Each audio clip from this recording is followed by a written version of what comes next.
नमस्कार, मैं हूं नवीन झा डेली न्यूज़ अपडेट से। दोस्तों, हिस्ट्री जो हमें पढ़ाई गई है स्कूलों में, even early days in college, उसमें कितनी सच्चाई है और क्या हमें गलत हिस्ट्री पढ़ाई गई है, ये बहुत लोगों के दिमाग में कन्फ्यूजन है। ये बातें पहले नहीं आती थी, लेकिन 2014 के बाद जो लोगों के अंदर के जो व्यूज है और जो एक सेकंड ग्रुप का जो ओपिनियन है वो बाहर निकल के आ रहा है, क्योंकि उससे पहले जो सरकारें रही थी उन सरकारों में ये सब बातें निकल के नहीं आती थी।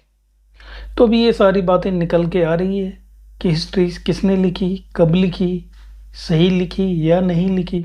तो इन सब पे काफ़ी डिस्कशन होता है। तो जब आप कहीं लोगों के बीच में हैं या कहीं आपको कुछ बोलना पड़े, अपनी बात पक्की तौर पे रखनी पड़े, तो आपको उसके लिए तर्क, साक्ष्य, ये सारी चीज़ें आपको आपके पास होनी चाहिए, तभी आप अपनी बातें रख सकते हैं। ऐसे ही हवा में आप कुछ नहीं बोल सकते कि हाँ ये सही है या गलत है। तो अभी पिछले कुछ सालों में लोग जो जानना चाहते हैं सच्चाई, वो नई नई बुक्स पढ़ते हैं, नए नए लोगों को सुनते हैं, और जो नए नए व्याख्यान होते हैं, डिबेट्स होते हैं, उसमें पार्टिसिपेट करते हैं, ताकि कन्विंसिंग जो ट्रूथ हो वो पता चले। जो कन्विंसिंग जो रिटन डॉक्यूमेंट है वो पता चलनी चाहिए कि हाँ ये सही है या गलत है। जैसे एक एग्जांपल के लिए मैं बताता हूँ कि हमें हर जगह पढ़ाया गया है, स्कूल से लेके कॉलेज तक, कि अंग्रेज़ों ने हम पे रूल किया। कैसे? उनकी पॉलिसी थी डिवाइड एंड रूल, कि फूट डालो और शासन करो। तो हिंदू और मुस्लिम में फूट डाल के वो शासन किया करते थे, फिर जातियों में बांट के शासन किया करते थे। और एक दिन ऐसा हुआ कि उन्होंने रातों रात फैसला कर दिया कि भाई दो टुकड़े हो गए हिंदुस्तान के, एक पाकिस्तान बन गया, एक हिंदुस्तान बन गया। तो क्या यही सच्चाई थी? और रातों रात उसने फैसला कर दिया और हमने मान लिया। हमने विदा के क्वेश्चन भी नहीं पूछा। जो हमारे लीडर्स थे उस टाइम पे, उसने क्वेश्चन ही नहीं पूछा। तो क्या यही सच्चाई है? ये तो एक क्वेश्चन है। ऐसे बहुत सारे क्वेश्चंस आजकल सोसाइटी में फ्लोट कर रहे हैं, जिसके आंसर्स लोगों के पास नहीं है। तो लोगों के पास आंसर आएंगे कहाँ से? जब आप कुछ बुक्स पढ़ोगे, कोई ऐसे लोगों के ऑथेंटिक हैं उनके लेक्चर सुनोगे, आप हिस्टोरिकल लेक्चर पढ़ोगे, हिस्ट्री की किताब पढ़ोगे, तो ये सब चीज़ें आपको जानने को मिलेगी। तो अभी इन सब चीज़ों के ऊपर जो लेक्चर देते हैं उनमें आजकल टॉप में चल रहे हैं जे साईं दीपक, जो Indian culture, civilization, Indian history, हमारी क्या सभ्यता संस्कृति, इवन ऑन रिलीजन, सनातन, इन सब पे बहुत डेप्थ नॉलेज रखते हैं। और उनकी जो बातें होती हैं बहुत तार्किक होती हैं, फैक्ट्स के साथ होती है। और अब उनकी बातों को काटना इतना आसान नहीं होता है। हो सकता है बहुत सारे लोगों ने, आप लोगों में से, उनके डिबेट्स देखे हों, कुछ लोगों उनके बुक्स भी पढ़े हों। इंडिया दैट इज़ भारत करके एक बुक आई थी, उसके बाद दूसरी बुक्स भी आई है, तो शायद हो सकता है कुछ लोगों ने पढ़ी हो, उसमें सारे फैक्ट्स उन्होंने रखे हैं। तो मैं उनका एक लेक्चर निकाल के लाया हूँ जो उन्होंने आईआईटी मद्रास में दी थी। तो आईआईटी में तो सभी टॉप क्लास के लोग होंगे, साइंस को मानने वाले, जो बिना तर्क के या बिना प्रूफ के किसी बातों को एक्सेप्ट नहीं करते हैं, मानते नहीं। वहाँ पे जाके वो अपनी बात मनवाते हैं तर्कों से। कैसे? ये आप देखिए, ये आप कभी भी किसी भी सोसाइटी में बैठेंगे और कोई भी लिबरल गैंग का सदस्य मेंबर अगर आपको कन्विंस करने की कोशिश करे, तो आपको अपने तर्क और जो तथ्य हैं उससे आप उसका जवाब देने में सक्षम हो सकते हैं। तो ये जो लेक्चर है वो मैं आपको सुनाने जा रहा हूँ। ये थोड़ा लंबा लेक्चर ज़रूर है, बहुत लंबा था, लेकिन मैं उसमें से 15-20 मिनट का निकाल के लाया हूँ जो इम्पोर्टेंट है। और ये इंग्लिश में है तो समझ में आ जाएगी। ये बहुत फास्ट नहीं बोल रहे हैं, बहुत सिंपल इंग्लिश में बोले। वर्ड थोड़े टफ हो सकते हैं कुछ, लेकिन बहुत बहुत ही अंडरस्टैंड करने वाली लैंग्वेज है, तो आप बिल्कुल समझ सकते हैं। तो अगर आपको इनमें इंटरेस्ट है, इन सब चीज़ों में जो मैंने बताया, और आप चाहते हैं कि हम जब सोसाइटी किसी भी तरह की सोसाइटी में रहें तो हमें पता होना चाहिए और अपनी बातों को तर्क और तथ्य के साथ रख सकते हैं, तो आपको ये वीडियो बहुत हेल्प करेगा दोस्तों। देखिए जे साईं दीपक का ये आईआईटी मद्रास का lecture. That the British did not divide and rule India, they exploited an existing division. The creation of our neighbors to the left and right, to the east and west, was not the product of an overnight decision of a foreigner. That a division was created between two communities within a period of 1 year, or 2 years, or 5 years, if they have peacefully coexisted for thousands of years. That the much hated figure, namely the politician, is always cunning, is always selfish, and is looking out for his self-interest. Science doesn't care for sentiments, it only cares for the truth. Similarly, history doesn't care for sentiments, it only cares for the truth. There is no point in saying Satyameva Jayate if you cannot handle Satya in the first place. The situation of 2024 is closer to the situation and the circumstances of 1924 when Khilafat 1.0 ended in December 1924. Do you truly believe that the last 75 years tell us the story of a situation where the Indian identity has prevailed over religious identities? If the answer is a no, my simple question would be, when do you think we'll wake up and smell the coffee? I'm grateful to His Excellency the Honorable Governor, Shri R.N. Ravi, for having organized this timely event. And I don't think there could have been a better campus to have this conversation than IIT Madras. I'm grateful to the director for lending this space for this event. And I hope that we have some meaningful and deep conversations in the limited time that we have. As a lawyer, I struggle to contain my argumentative nature or to object. So let me start with a few objections to what was said before me. I agree fully with the need to remember the 14th of August and what it signifies. I fully agree that we must draw the lessons from the partition and the causes behind it. But perhaps I disagree with what those causes are. And I perhaps have fairly clear and strong views on what led to the partition. The standard narrative that you'll be taught in textbooks is that the British imposed a partition overnight, or that selfish politicians chose to divide the country because they wanted pieces of land for themselves. Allow me to say this with no intention to sound condescending or patronizing. These are comfortable fictions which are meant to be taught only in school textbooks. Adults shouldn't buy this. Because I don't believe that the partition was caused overnight by the British man, as if the rest of us were gullible people to walk with that particular decision without any questions being asked. It is precisely to bust comfortable myths and fictions such as these that I was forced to write the second book, titled India, Bharat and Pakistan. Because my reading of history, based on credible sources and first-hand sources, clearly tells me that the British did not divide and rule India, they exploited an existing division.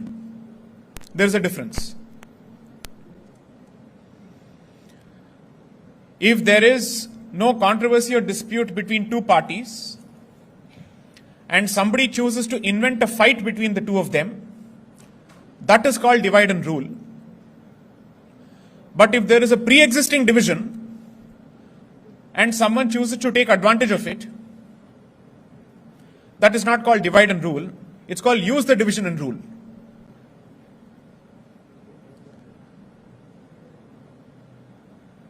The creation of our neighbors to the left and right, to the east and west, was not the product of an overnight decision of a foreigner. That decision was already taken by an existing segment of the population, at least for 200 years, before the partition.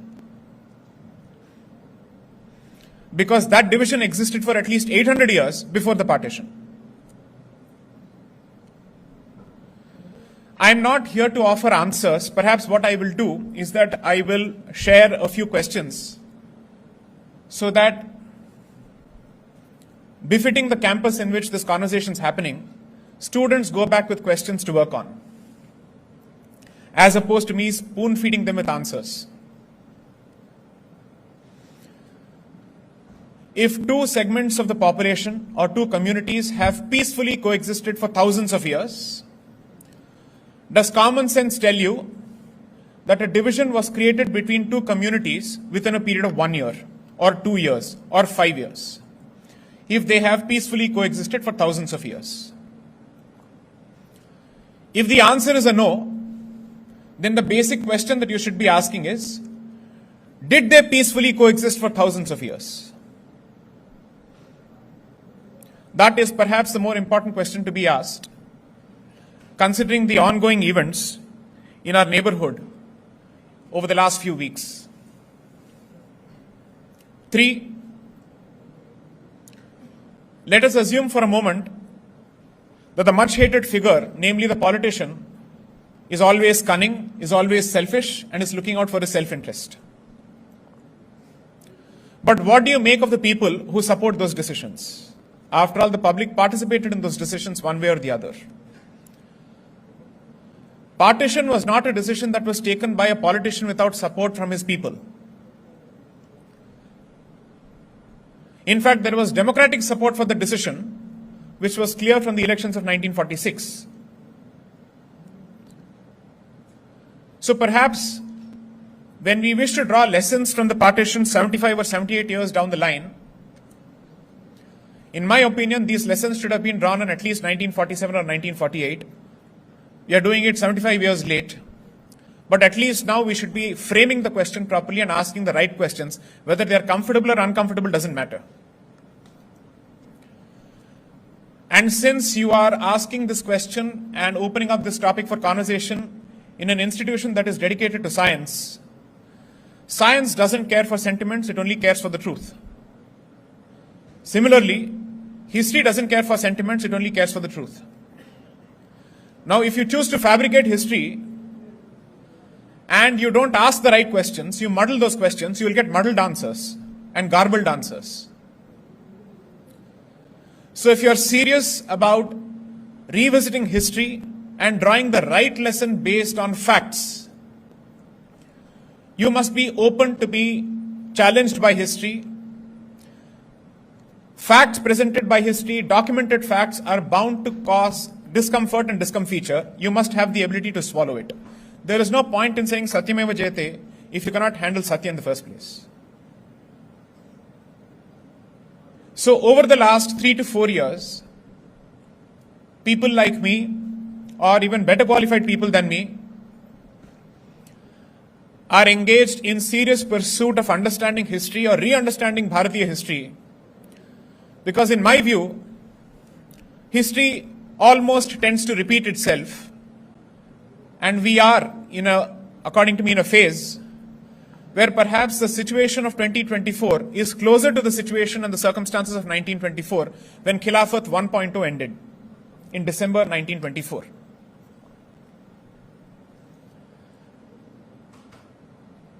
It is possible, or perhaps we are inclined to believe, that national identity prevails over and supersedes religious identity. We have tried to walk with that experiment for close to 75 to 78 years now.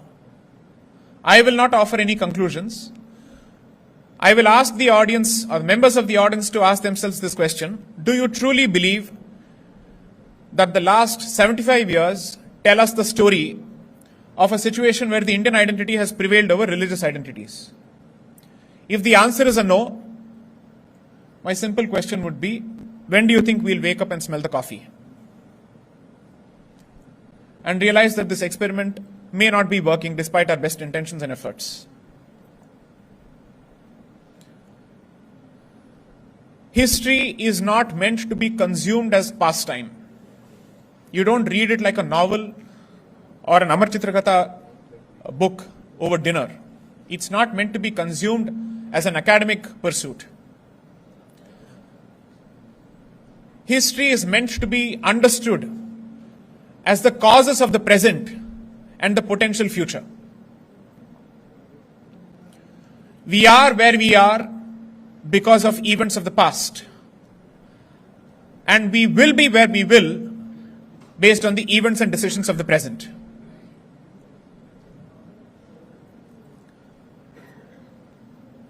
If you're a believer in karma, and if you're a believer in Bharatiya philosophy, then you must necessarily come to the conclusion that the situation of the present is a product of the karma of the past. And whatever you do or don't do, both actions of commission and omission in your present will have consequences for the future. So I am not here to push any particular agenda on how I want people to see history. I will present my version nevertheless. I would only request members of the audience, especially the youth, who consume information from Instagram, from YouTube, from Facebook, Quora, Reddit, and so many other platforms, formerly Twitter and now X, to be very careful about what you consume through these portals. Everybody has their own point of view. I am no exception. So perhaps you are better off consuming information through rigorous sources, and that is perhaps the most boring suggestion I can give you, which is to read more.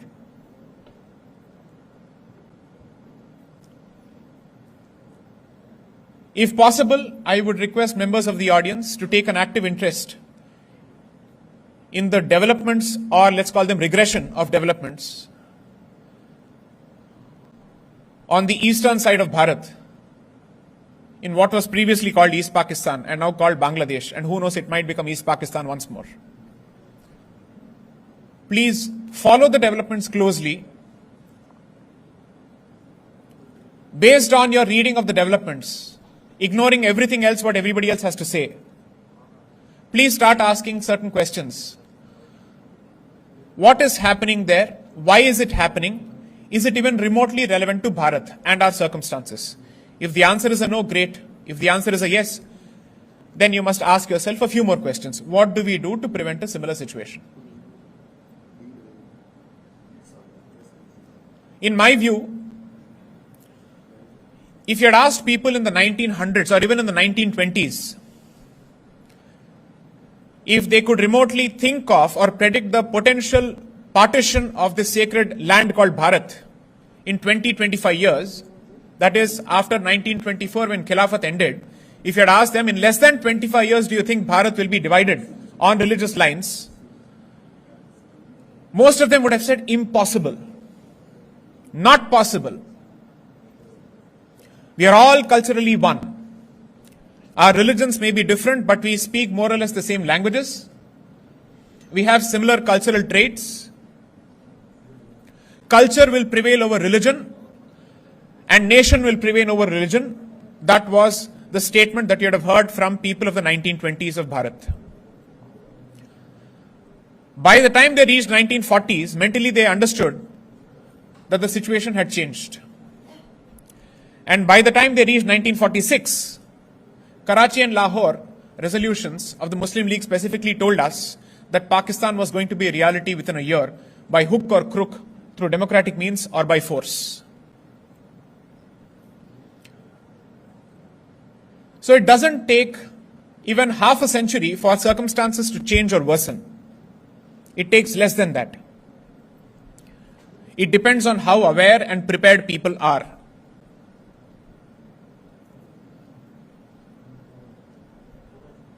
I am not a pessimist, I am a realist.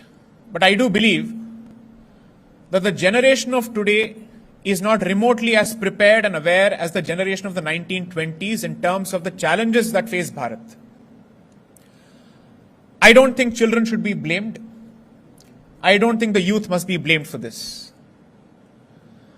I would only request their parents to take history much more seriously, to take culture a bit more seriously. This comes from an engineer turned lawyer. So I'm not exactly the arts graduate who's basically telling you to focus on history and to ignore science. I know the value of science as much as I know the value of history and culture. You can pursue science and go to California, but your identity and culture will not leave you. So, if there is one lesson that I would request students, it's a request, it's not advice. I know you have a particular hatred for that word. So let's call it just suggestion. That you should walk away with from this conversation. History is important, culture is important, identity is important.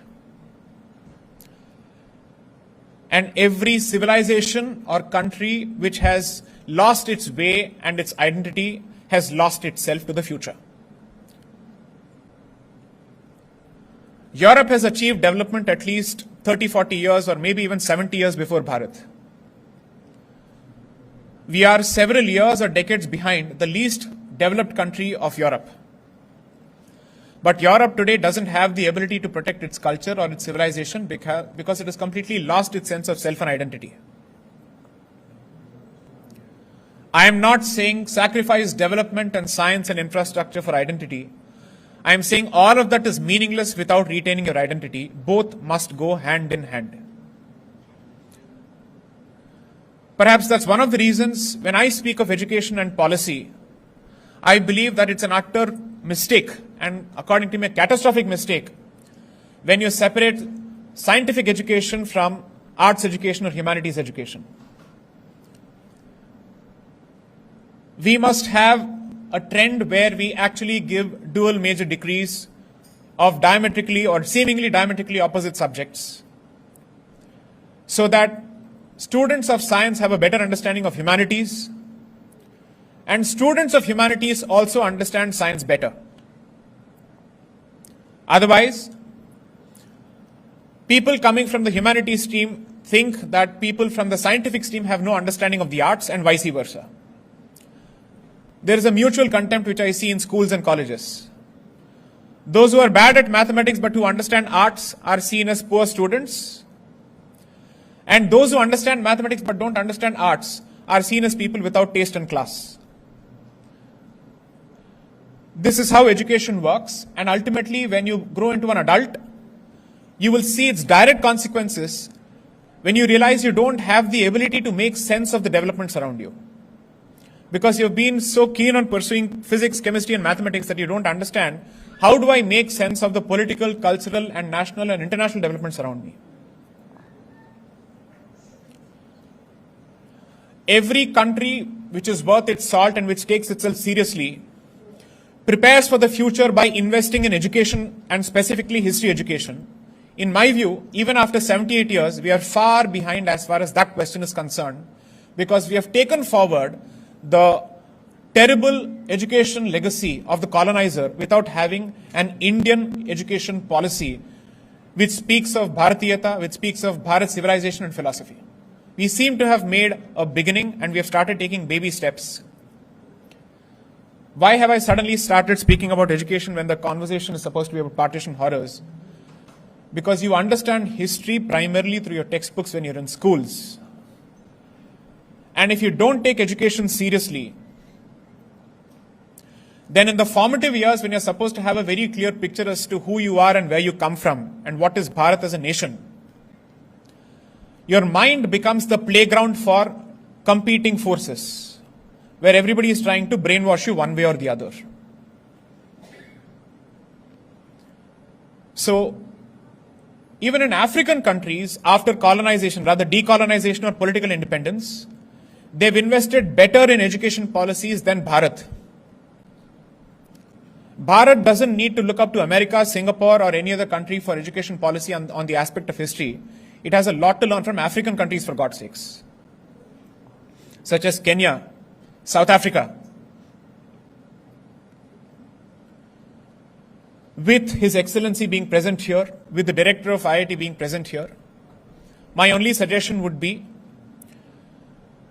that it's easy to reduce partition to politics or human selfishness, but there are deeper causes, much more sensitive causes, delicate causes, which may not be to everybody's liking and taste. The easier way to address this, or at least the simpler way to address this in the long run, is by capturing the causes of partition better in our history textbooks. Because there's no point in trying to convince an adult if 20 years of his school education and college education have taught him otherwise. It's very difficult for them to overcome that barrier and the preconceived notion.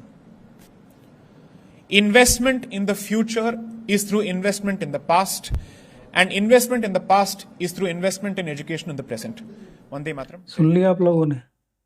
I hope कि आप लोगों के लिए ज़रूर ये फ़ायदेमंद होगा, और स्पेशली ऐसे लोग जो अलग अलग सोसाइटी में उठते बैठते हैं, प्लस वो भी लोग जो कॉलेज की स्टडी कर रहे हैं या कहीं वर्किंग प्रोफेशनल्स हैं, उन लोगों के लिए भी। क्योंकि आजकल जो डिस्कशंस है ना, हर जगह चलता है। हर जगह आप देखोगे दो ग्रुप बने हुए, एक राष्ट्रवादियों का, एक एंटी नेशनल्स, और इन दोनों के बीच डिस्कशन चलते रहता है। एक नेहरू गांधी के सपोर्ट में होंगे, दूसरा सावरकर के और सुभाष चंद्र बोस के सपोर्ट में होंगे। तो इन सब चीज़ों पे जब डिस्कशन होता है तो आपको ऐसे फैक्ट्स और जो तर्क है उसकी ज़रूरत पड़ती है दोस्तों। तो ऐसे ऐसे जो तर्क और तथ्य वाले जो वीडियोज़ होंगे वो मैं आप लोगों के लिए लगातार लेके आऊँगा। तो उसको देखिए, समझिए और अपने माइंड में बिठाइए, और जहाँ भी सोसाइटी में जाते हैं वहाँ जाके अपने विचार का खूंटा गाड़ दीजिए दोस्तों। अगर आपने अभी तक चैनल को सब्सक्राइब नहीं किया है तो कर लीजिए, और वीडियो को लाइक और शेयर ज़रूर कीजिए। बेल आइकन ज़रूर दबाइए ताकि जब भी ऐसा वीडियो आए तो आपके पास इंटीमेशन जाए दोस्तों। धन्यवाद।